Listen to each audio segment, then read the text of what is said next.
طوطے کے بچے کا سوال۔ ایک جنگل ہوتا ہے بہت ہی خوبصورت، اس میں ایک بہت ہی بڑا درخت ہوتا ہے۔ اس درخت پر ایک گھونسلہ ہوتا ہے جس میں ایک طوطا اور طوطی رہتے ہیں۔ وہ دونوں بہت خوش ہوتے ہیں، پھر ان کے 3 انڈے ہوتے ہیں۔ طوطا اور طوطی بہت خوش ہوتے ہیں، پھر ان کے انڈوں سے صرف ایک ہی بچہ نکلتا ہے۔ پھر طوطا اور طوطی بہت خوش ہوتے ہیں کہ ان کا ایک بچہ ہے۔ پھر طوطا اور طوطی اس بچے کا بہت خیال کرتے ہیں۔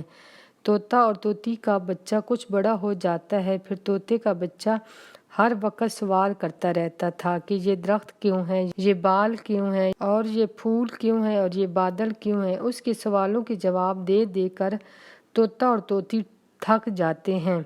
اسی طرح سے ایک دن طوطے کا بچہ کہتا ہے کہ ہمیں کیوں نظر آتا ہے؟ اگر ہمیں نظر نہ آتا تو کیا ہوتا؟ تو طوطا کہتا ہے کہ اس سوال کا جواب میں تم کو کل دوں گا۔ پھر دوسرے دن صبح سویرے جب طوطے کا بچہ اٹھتا ہے تو اسے کچھ نظر نہیں آتا۔ اس کی آنکھ پر پٹی بندھی ہوتی ہے۔ طوطے کا بچہ کہتا ہے کہ کس نے میری آنکھ پر پٹی باندھی ہے، اس سے مجھے نظر نہیں آ رہا۔ تو طوطا کہتا ہے کہ میں نے یہ پٹی باندھی ہے، میں آج تم کو بتاؤں گا کہ اگر آپ کو نظر نہ آئے تو کیا ہوگا۔ آج تم نے سارا دن آنکھ پر پٹی باندھ کر رکھنی ہے۔ پھر طوطی اپنے بچے کو کھانے کے لیے دیتی ہے تو اس کو کچھ نظر نہیں آتا کہ کھانا کیا ہے۔ وہ بڑی مشکل سے کھاتا ہے۔ پھر طوطا کہتا ہے کہ چلو میرے ساتھ ہوا میں اڑو۔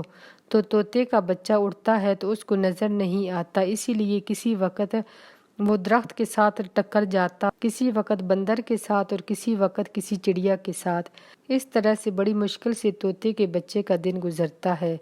پھر شام کو طوطا کہتا ہے کہ آج تم کو اچھی طرح سے پتہ چل گیا ہوگا کہ اگر آپ کو نظر نہ آئے تو کیا ہوتا ہے۔ طوطے کا بچہ کہتا ہے کہ ہاں، مجھے سب کچھ پتہ چل گیا ہے۔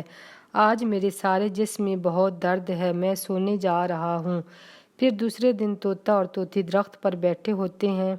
پھر طوطے کا بچہ آتا ہے اور ان سے سوال کرتا ہے کہ اگر ہمارے پر نہ ہوں تو کیا ہوگا؟ تو طوطا کہتا ہے کہ میں اس کا جواب تم کو کل دوں گا۔ پھر طوطے کا بچہ ڈر جاتا ہے کہ نہیں، مجھے اس کا پتہ ہے کہ پر نہ ہوں تو کیا ہوگا۔